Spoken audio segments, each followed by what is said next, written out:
Episode 3 के starting में हम उचिमुरा को देख पाते हैं जो कि काम कर रहा था। तभी वहाँ पर उसका और एक पार्टनर ओल्ड आ जाती है और कहती है उचिमुरा बियरमैन ट्राइब के साथ हमारा नेगोशिएशन सक्सेसफुल रहा हो चुका है। उचिमुरा सुनकर खुश रहता है और कहता है तुम्हारा शुक्रिया। ओल्ड कहती है अगर तुम नहीं होते तो ये नेगोशिएशन सक्सेसफुल नहीं रहता। उचिमुरा हंसकर कहता है ये इतनी भी ज्यादा बड़ी बात नहीं है। तभी ओल्ड कहती है मैंने सुना है कि जो डीमन आर्मी और ऑर्ग है उन सभी ने मिलकर डिसाइड किया है कि वो तुम्हें एक अवार्ड देंगे। ये सुनकर उचिमुरा शॉक्ड हो जाता है और अपने मन में कहता है मेरे पिछली लाइफ में मैंने बहुत ज्यादा काम किया लेकिन मुझे एक भी अवार्ड नहीं मिला, लेकिन इस बार मुझे अवार्ड मिलेगा और मुझे काफी ज्यादा अच्छा लग रहा है। तभी वहाँ पर उलमंद्रा आ जाती है और कहती है उचिमुरा मैंने तुम्हारे लिए लंच लेकर आ गई। उचिमुरा खुश होकर कहता है तुम्हारा शुक्रिया। तो फिर आज हम लंच में क्या खाने वाले हैं? अब अगले पल हम देख पाते हैं कि वो दोनों तो फिर से वही एक ही खाना गिम पोरिज खाते हैं। वहीं पर उचिमुरा को तो ये खाना बिल्कुल भी पसंद नहीं था। वो अपने मन में कहता है ये पोरिज एक प्रकार के गेहूं से बनता है, मुझे ओल्ड का शुक्रिया अदा करना चाहिए क्योंकि उसके वजह से ही मुझे इस दुनिया के बारे में काफी कुछ नॉलेज के बारे में पता चला। और ये पोरिज डीमन आर्मी का एक स्टेपल फूड है जो कि एक्सट्रीमली ब्लैंड है, लेकिन मैं ये खाकर पक गया हूँ, मुझे मीट खाना है। तभी ये सुनते ही उलमंद्रा जोश में आकर कहती है तो फिर चलो शिकार करने चलते हैं। वहीं पर उचिमुरा शॉक्ट होकर कहता है इतनी जल्दबाजी मत करो। अब अगले सीन में हम उन दोनों को देख पाते हैं जो कि जंगल में शिकार करने जा रहे थे और जाते हुए तभी उलमंद्रा उचिमुरा को कह रही थी कि हमारे आर्मी को एक मिशन मिला है कि यहाँ पर एक मैजिकल बीस्ट है और उसको मारना है। उचिमुरा सुनकर डर जाता है। वहीं पर उलमंद्रा कहती है वो बीस्ट काफी ज्यादा खतरनाक है और पास ही के एक गाँव में कुछ डेमी ह्यूमंस रहते हैं और उस मॉन्स्टर ने मैंने सुना है कि 5 ऑर्क को भी खा लिया है और ये नेचर का रूल है। वहीं पर ये सब सुनने के बाद तो उचिमुरा का हालत एकदम बहुत ज्यादा खराब हो जाता है। तभी उलमंद्रा अचानक से चिल्लाकर कहती है फाइनली मुझे ये मशरूम मिल चुका है। उचिमुरा कहता है क्या मशरूम ये खाया भी जा सकता है? उलमंद्रा कहती है कि हाँ, जो ऑर्क्स थे वो यहाँ पर मशरूम इकट्ठा करने के लिए आए थे और तभी उनके ऊपर उस बीस्ट ने अटैक किया था और जो मशरूम है वो यहाँ का एक प्रीशियस इंग्रेडिएंट माना जाता है। हमें बस एक मशरूम को उठाना है और अचानक से वो बीस्ट हमारे पीछे आ जाएगा। और फिर हम देख पाते हैं अचानक से वो बीस्ट उनके पीछे भी आ जाता है। उसको देखकर तो उचिमुरा का पैंट गीला हो जाता है और वो डर के मारे पेड़ के पीछे छुप जाता है। उलमंद्रा कहती है उचिमुरा तुम छुपे ही रहना और फिर वो जल्दी से उस मॉन्स्टर की तरफ एक अटैक कर देती है, लेकिन इससे तो उस बीस्ट को कुछ ज्यादा फर्क नहीं पड़ता और वो उल्टा उलमंद्रा की तरफ पत्थर से अटैक कर देता है। उलमंद्रा तो उन सभी पत्थर को डॉच करके उस बीस्ट के ऊपर एक जोरदार मुक्का मारती है और फिर वो बीस्ट की तरफ लगातार अपना अटैक करी जा रही थी, लेकिन उस बीस्ट को एक भी खरोच नहीं आता। वहीं पर ये सब कुछ दूर से उचिमुरा देखकर अपने मन में कह रहा था उलमंद्रा अपना पूरी कोशिश कर रही है लेकिन फिर भी वो उसको नहीं मार पा रही क्योंकि उसके पास अपना किलिंग पावर नहीं है, क्योंकि दूसरे प्रजाति के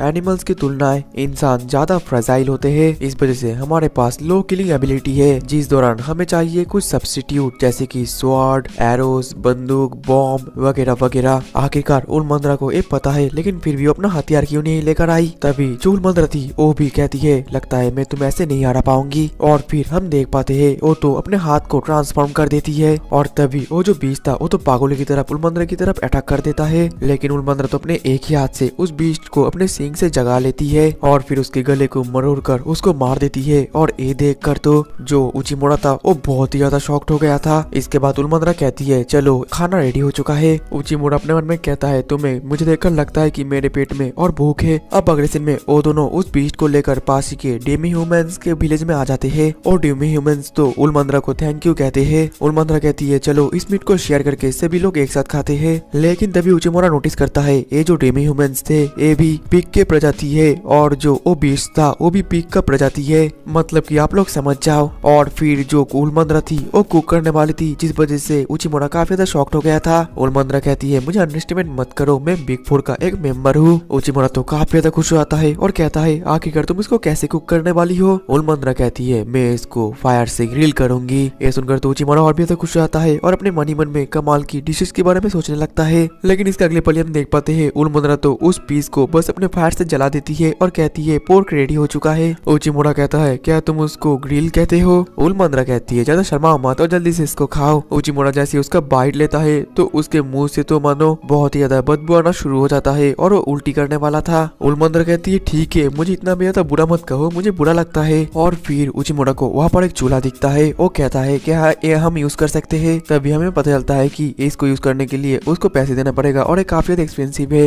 यहाँ तक कि यहाँ पर जो सॉल्ट है वो भी काफी ज्यादा एक्सपेंसिव है। यह सुनकर उचिमुरा सोच में पड़ जाता है और फिर वो कहता है क्या मैं इसको यूज कर सकता हूँ? बुरा मत मानना लेकिन मैं थोड़ा सा यूज करूंगा और मुझे कुछ एडिबल मशरूम स्ट्रॉन्ग भी चाहिए। अब अगले पल हम देख पाते हैं कि उचिमुरा उन थोड़ा सा चीजों लेकर काफी ज्यादा अच्छा एक खाना बनाता है और जैसे ही उलमंद्रा उसको टेस्ट करती है तो ओडिस तो उसको काफी ज्यादा पसंद आता है और बाकी के जो डेमी ह्यूमंस थे उनको भी ओडिस काफी ज्यादा पसंद आता है। फिर उचिमुरा कहता है अगर आप लोग चाहते हो तो मैं डिश बनाना आप लोगों को सिखा सकता हूँ। उलमंद्रा कहती है क्या तुम एक करोगे, इससे बिग फोर का रेपुटेशन नीचे गिर जाएगा। उचिमुरा कहता है नहीं गिरेगा क्योंकि मैं बता सकता हूँ कि यहाँ का जो इकोनॉमी है वो काफी ज्यादा गरीब है। उलमंद्रा कहती है तुमने बिल्कुल सही कहा, आसपास के नेशन के तुलनाएं ये विलेज बहुत ही ज्यादा गरीब है, इनको तो ढंग से दिन का खाना भी नहीं मिलता। इस वजह से बिग फोर होने के नाते हम लोग ये सब कुछ चेंज कर देंगे। उचिमुरा भी सुनकर जोश में आ जाता है और कहता है कि हाँ जरूर। अब अगले दिन में रात होने वाला था और वो लोग घर जाने वाले थे, जिस वजह से उलमंद्रा अपने मैजिक से एक सन बॉल बनाती है और कहती है इससे हम आसानी से जा सकते हैं और जो मॉन्स्टर और बीस्ट है वो हमारे पास नहीं आएंगे। और उलमंद्रा ये भी बताती है कि ये मैजिक सिर्फ डीमंस यूज कर सकते हैं, डेमी ह्यूमंस नहीं। ये सुनकर उचिमुरा अपने मन में कहता है शायद से इस वजह से गेनोमो का जो एक आर्मी है वो लोग कॉम्बैट स्किल सीख रहे थे क्योंकि उन लोगों को मैजिक नहीं आता। फिर वो पूछता है सेल्फीड क्या एक डेमी ह्यूमन है या फिर डीमन। उलमंद्रा कहती है जैसा मुझे पता है वो एक डीमन है, लेकिन वो बिग फोर के काम में ज्यादा अटेंड नहीं करती, वो ज्यादा वर्चुअली अटेंड होती है। और फिर वो लोग आगे जाने लगते हैं और तभी उचिमुरा उलमंद्रा को कह रहा था कि जब तुम उस बीस्ट से लड़ रहे थे तब तुम्हें पहले उसको हराने में दिक्कत हुई थी, लेकिन जैसे ही तुमने अपने आप को ट्रांसफॉर्म किया तब तुम आसानी से हरा पाई। लेकिन ऐसे ही अगर तुम्हारे पास पहले से ही वो हथियार होता तो फिर तुम उसको और भी जल्दी हरा पाते। ये बिल्कुल कुकिंग की तरह है, अगर तुम मैजिक फायर के बजाय ओवन को यूज करोगे तो वो खाना नहीं जलेगा और तुम्हें कपड़े भी ठीक वैसे ही पहनना चाहिए, तुम्हें और भी ज्यादा ढक कर रहना चाहिए। ये सब सुनने के बाद तो उलमंद्रा गुस्सा हो जाती है और कहती है उचिमुरा मुझे माफ करना, लेकिन तुम यहीं पड़ी रहोगे। मैं तुम पर विश्वास करने लगी थी लेकिन मैं भूल चुकी थी कि तुम भी दूसरे दुनिया से आए हुए एक इंसान हो। और ये कहते हुए वो छलांग मार के वहाँ से चली जाती है। वहीं पर उचिमुरा तो काफी ज्यादा डर जाता है और डर के मारे डेमी ह्यूमंस के विलेज की तरफ भागने लगता है ताकि उसको कोई भी मॉन्स्टर या बीस्ट उसके ऊपर अटैक न करे। अब अगले दिन सुबह हम देख पाते हैं जो उचिमुरा था वो डीमन किंग के सामने था और इन सब घटना के बारे में डीमन किंग को बता देता है और रोने लगता है। कहता है मैं बिग फोर होने का कोई भी लायक नहीं हूँ, मुझे माफ करना, मैं यहाँ से चला जाता हूँ। लेकिन जो डीमन किंग था वो कहता है उचिमुरा शांत हो जाओ, मैं तुम्हें ऑर्डर देता हूँ कि तुम उलमंद्रा के साथ अपना ये सब कुछ ठीक कर दो, इससे तुम्हें इस दुनिया के बारे में काफी कुछ सीखने को भी मिलेगा। उचिमुरा को तो ये पहले बिल्कुल भी समझ में नहीं आता।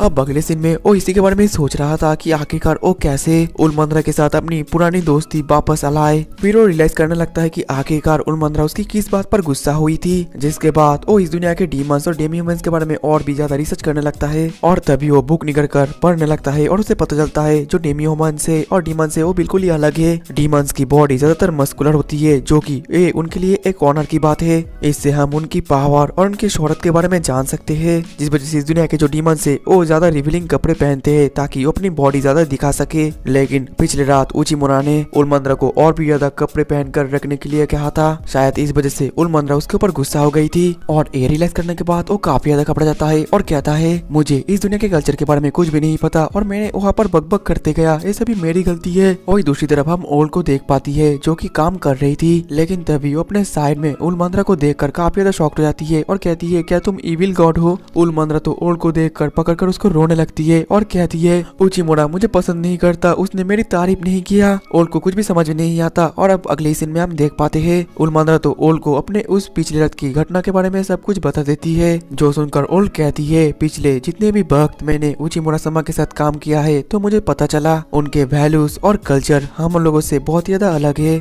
उनके मुताबिक ज्यादा अपने बॉडी को एक्सपोज करना ये अच्छी बात नहीं है। उलमंद्रा कहती है क्या वो बेवकूफ है, आगे करो मेरे बारे में क्या सोचता है। ओल कहती है वो शायद तुम्हें एक परवर्ट समझती है। उलमंद्रा कहती है लेकिन मैं कोई परवर्ट नहीं हूँ, ये मेरा एक ऑनर है। और फिर अपने सर को पटकने लगती है और कहती है मैंने बहुत ज्यादा गड़बड़ कर दिया, अब मैं करूँ तो करूँ क्या। ओल उसको शांत करती है। उलमंद्रा रोते हुए कहती है ओल मुझे आइडिया दो कि अब मैं क्या करूँ। ओल कहती है तुम ज्यादा सोचो मत क्योंकि उचिमुरा को मैं जानती हूँ, वो काफी ज्यादा अच्छे है, उसके ऊपर बस ट्रस्ट करो। दूसरी तरफ हम फिर से उचिमुरा को उसके इमेजिनेशन बार में देख पाते हैं क्योंकि आप लोगों को पता है कि उचिमुरा जब भी कोई चीज के बारे में ध्यान से सोचता है तो फिर वो अपने आप को इस बारे में इमेजिन करने लगता है और यहाँ पर उसको आइडिया मिलने के बाद वो जल्दी से उलमंद्रा को ढूंढने लगता है। दूसरी तरफ जो उलमंद्रा थी वो भी उचिमुरा को ही ढूंढ रही थी और बहुत जगह इधर उधर ढूंढने के बाद उन दोनों एक दूसरे को ढूंढ लेते हैं और सामने सामने आ जाते हैं। उचिमुरा फिर डायरेक्टली कहता है उलमंद्रा तुम्हारी बॉडी काफी ज्यादा अच्छी है और हॉट है। और उसी वक्त उलमंद्रा भी कहती है मैं कोई फीमेल परवर्ट नहीं हूँ, मैं चाहती हूँ कि तुम मेरी बॉडी की तारीफ करो। और इसके बाद तो वो दोनों काफी ज्यादा एम्बेरेस फील करने लगते हैं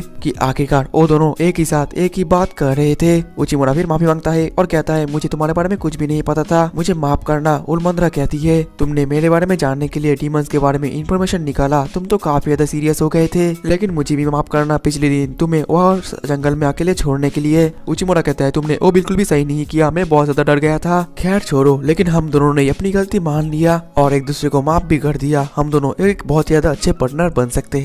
उलमंद्रा तो सुनकर ब्लश करने लगती है और कहती है पार्टनर, हाँ क्यों नहीं। अब अगले दिन में हम देख पाते हैं कि डीमन किंग कह रहे थे तुम्हारे आने के बाद हमने 7 अलग अलग ट्राइब के साथ नेगोशिएशन कर लिया और हमारी ये आर्मी दिन ब दिन स्ट्रॉन्ग बनती जा रही है। तुम्हारे ये इम्प्रेसिव रिजल्ट की वजह से मैं तुम्हें गिफ्ट के तौर पर स्टोन देना चाहता हूँ। उचिमुरा कहता है डीमन किंग आपका बहुत बहुत शुक्रिया, लेकिन मुझे लगता है कि ये मैं अकेले डिजर्व नहीं करता। और फिर वो उलमंद्रा के सामने झुक कर कहता है उलमंद्रा ये तुम्हारे लिए। उलमंद्रा शॉक्ट होकर कहती है क्या तुम बेवकूफ हो। उचिमुरा कहता है तुम भड़क क्यों रही हो। ओल ये देखकर कहती है शायद उचिमुरा समूह को ये पता नहीं होगा कि इस दुनिया में ऑपोजिट जेंडर को स्टोन देने का मतलब है मैरिज प्रपोजल करना। वहीं पर उलमंद्रा उसको कह रही थी क्या तुम बेवकूफ हो, अगर तुम्हें मैरिज प्रपोजल करना ही है तो कोई और जगह ढूंढकर अच्छी तरीके से रोमांटिकली ये कर पाते। वहीं पर हम सेल्फिट को देख पाते हैं जो कि उन दोनों को कांच के बॉल में देखकर कह रही थी एक अनडिजर्व लड़का जो कि अपना रिकॉग्निशन हासिल कर लिया। इंटरेस्टिंग। और इसी के साथ ही हमारा एपिसोड 3 भी खत्म हो जाता है। तो दोस्तों अगर आप लोग इसको नेक्स्ट एपिसोड चाहते हो तो ज्यादा से ज्यादा लाइक और कमेंट कर दो, क्योंकि जितना ज्यादा लाइक और कमेंट होगा नेक्स्ट एपिसोड लाने की कोशिश में उतनी जल्दी करूंगा। मिलते हैं नेक्स्ट एपिसोड में, तब तक के लिए टाटा बाय बाय सायोनारा।